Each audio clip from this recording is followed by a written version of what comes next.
So we're going to be watching how India runs the world's biggest election by Ivan. That is a good question. How do they run? They have like so much people. The world's biggest democracy just had an election. The world's biggest democratic election. Marathon election. A mammoth undertaking. The world's biggest exercise in democracy. In India, voters picked its central government for the next 5 years. An eighth of the world's population was eligible to vote in this election. This year, 2019, there are 900 million eligible voters in India, making this the largest democratic exercise in the history of humanity.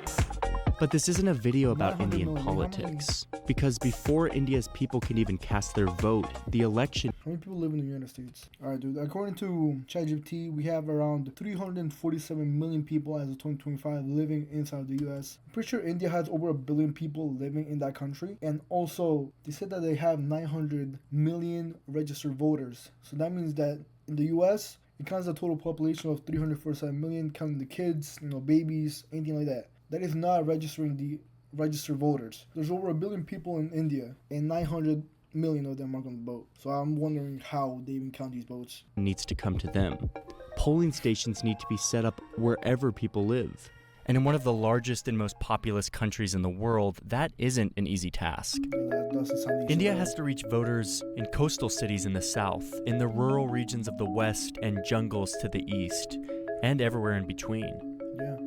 And what's more, they want every Indian citizen to be within 2 kilometers of a voting station. That's only That's a about lot. 25 city blocks, no matter where you are in the country. It's an incredibly ambitious A goal, shit ton of and yet stations somehow to vote. they're able to do it. This is the biggest election in the world, and I wanted to know, how does it work?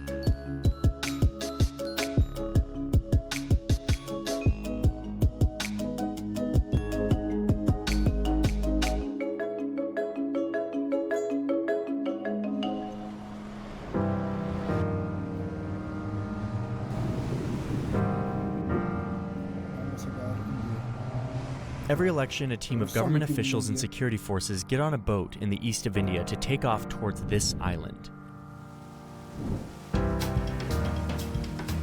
They travel about 100 kilometers to get here, all to securely deliver these electronic voting machines, or EVMs, the instrument that logs India's votes, the heart of this elaborate election process. How were they able to do it before? Because even back then, let's say like 20, 30 years ago, they didn't have the electronically, so they would have to count papers. Well, back then it probably would have been like less, so I'm guessing 20 years ago, I'm gonna say like 600 million, 6 to 500 million votes they will have to count in paper. So like, who's counting that?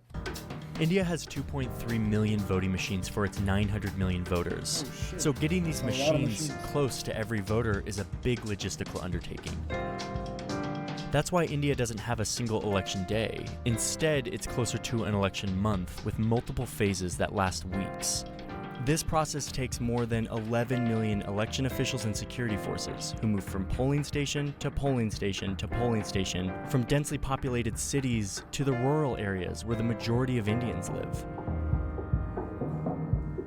I'm not gonna lie, that sounds way more believable than being in the US where you have pretty much only one day to vote, or like all the votes are counted in one day. India takes a whole month to make sure that every vote is counted, so I like that. And I think that is better than US because it just sounds more believable that you're actually taking the time to count the votes and what the voters say. Once on the island with the EVMs, officials pile onto bike carts and head towards the polling station.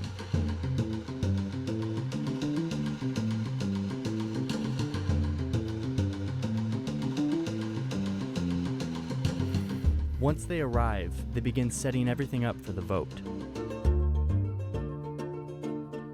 ওনাদের তো বহুত ধন্যবাদ যে এখানে এসে ওনারা আমাদের ভোটটা নিচ্ছেন। তাদের জন্য আমাদের তো খুবই শুভেচ্ছা ভালোবাসা রইল। আমার বক্তব্য সবার কাছে পৌঁছতে পারছি এই আর কি। Look at his, what the fuck, look at his পৌঁছতে teeth. পারছি।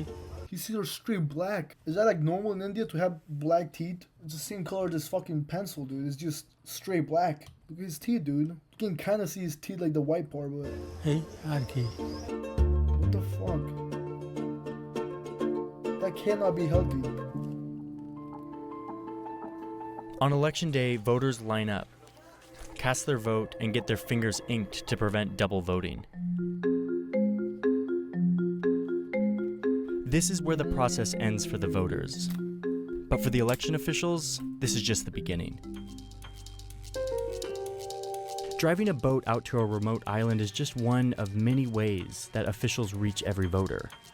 India's vast and diverse terrain requires transportation methods of all kinds.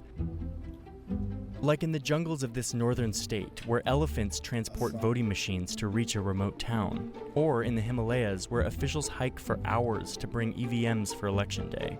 Helicopters, trains, they even use camels. But what makes India's elections so impressive isn't just how they reach everyone in such a big country. That's just half the battle. It's also the ways they try to include voters of all backgrounds into the process, a challenge that has been a part of India's elections since the very beginning. India has 22 official languages and hundreds of dialects. And when India became an independent nation, less than a quarter of the population could read and write.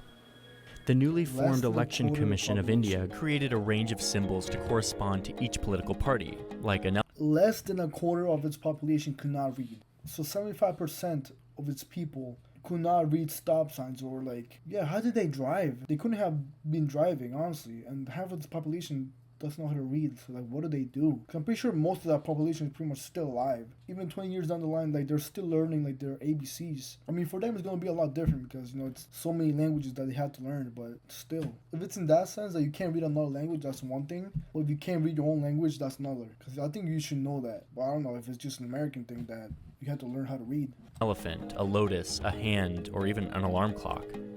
So that from the beginning, all people, regardless of literacy level and language, could vote with confidence. Since 1947, the literacy rate has increased significantly, but it's still only 75%, so these symbols are still useful to many when casting a vote. But this is a massive, sprawling operation, and over the years it's run into some pretty serious problems, like allegations of election rigging and problems with a practice called booth capture, where gangs actually take over polling stations and tamper with the elections. It's partly because of these problems that the commission introduced these voting machines in the 1990s. It also increased security around the elections. These efforts to include all voters and protect elections seem to be working. In 2019, India saw the highest voter turnout yet, and for the first time, women voted just as much as men. ভোটটাই তো আমার কাছে important কেননা আমরা এখানকার বাসিন্দা ভালোর জন্য উন্নতির জন্য India's elections are only getting bigger and more complicated. India has one of the fastest growing populations in the world, and in 2020, young people will make up more than a third of the country. I voted for the first time since turning 18, and this is my indelible ink mark. Done with our voting. So happy that I did my voting for the first time. Yes. This is the biggest election in the world. It takes millions of officials fanning out across a massive country to help hundreds of millions vote. Every part of this, the symbols, the elephants, the boats, the machines, shows how hard it is to make sure that everyone in a country this large can participate. And all without going more than 2 kilometers from home.